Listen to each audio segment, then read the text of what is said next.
লোমহর্ষক ঘটনা, মায়ের বিরুদ্ধে অভিযোগ, নিজের কন্যা শিশুকে পানিতে ডুবিয়ে হত্যা।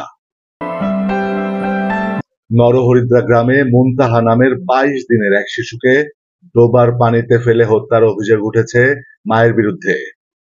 বিকাল ৩টার দিকে ঘটনা ঘটে। অভিযুক্ত শিশুটির মা তানজিলা খাতুনকে হেফাজতে রেখেছে ঝিনাইদহ পুলিশ।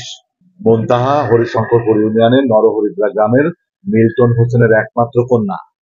জানা যায়, দুপুরে নিজ ঘরে শিশু মুনতাহাকে নিয়ে শুয়েছিল তার মা তানজিলা খাতুন।